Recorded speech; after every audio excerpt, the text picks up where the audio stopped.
നമസ്കാരം, ആത്മഭാരതത്തിലേക്ക് സ്വാഗതം. ശബരിമല കേരളത്തിലെ ഒരു ക്ഷേത്രം മാത്രമല്ല, അതൊരു വിശ്വാസമാണ്, ഡിസിപ്ലിനാണ്, ഐഡന്റിറ്റി കൂടിയാണ്.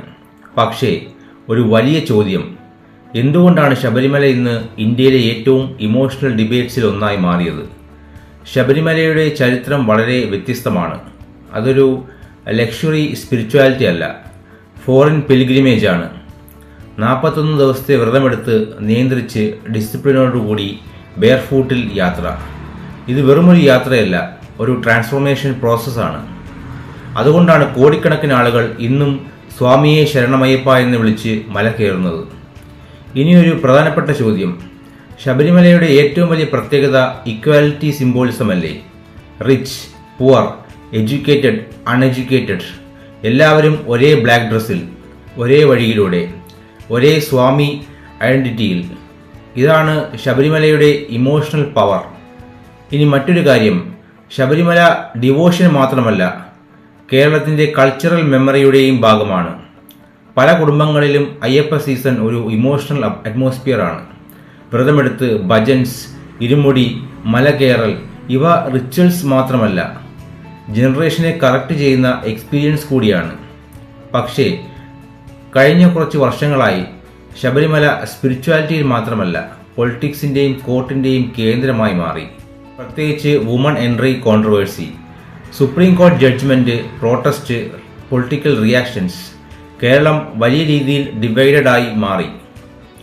ചിലർ പറഞ്ഞു ട്രഡിഷൻ സംരക്ഷിക്കണം, മറ്റു ചിലർ പറഞ്ഞു കോൺസ്റ്റിറ്റ്യൂഷൻ ഇക്വാലിറ്റി പ്രധാനമാണ്. അവിടെ തന്നെയാണ് വലിയ കോൺഫ്ലിക്റ്റ് ഉണ്ടായി തുടങ്ങിയത്.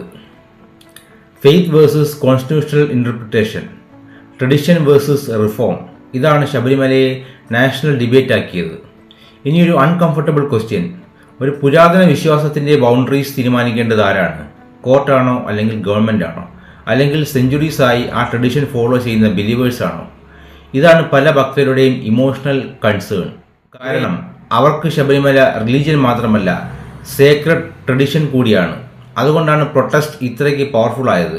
ഇനി മറ്റൊരു ഇൻട്രസ്റ്റിംഗ് പോയിന്റ്, ശബരിമലയെക്കുറിച്ചുള്ള ഡിബേറ്റ്സ് ക്ഷേത്രത്തിൽ മാത്രം അവസാനിക്കുന്നില്ല, അത് ഇന്ത്യയിലെ വലിയ സിവിലൈസേഷൻ ഡിസ്കഷന്റെ ഭാഗമാണ്.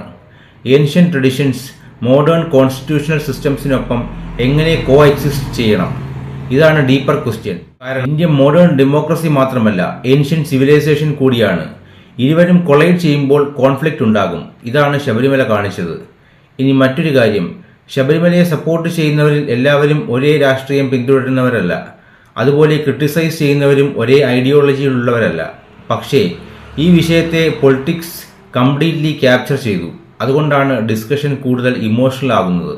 ഇനിയൊരു വലിയ ഐറണി, ശബരിമലയെക്കുറിച്ചുള്ള ഡിബേറ്റ്സ് ശക്തമായതോടെ അയ്യപ്പ ഭക്തിയും കൂടുതൽ വിസിബിളായി. ഇന്ന് യുവാക്കൾ വലിയ തോതിൽ മല കയറുന്നു, സോഷ്യൽ മീഡിയയിലല്ല, റിയൽ ജീവിതത്തിൽ. വ്രതമെടുത്ത് ഡിസിപ്ലിൻ ഫോളോ ചെയ്ത്. ഇത് എന്താണ് കാണിക്കുന്നത്?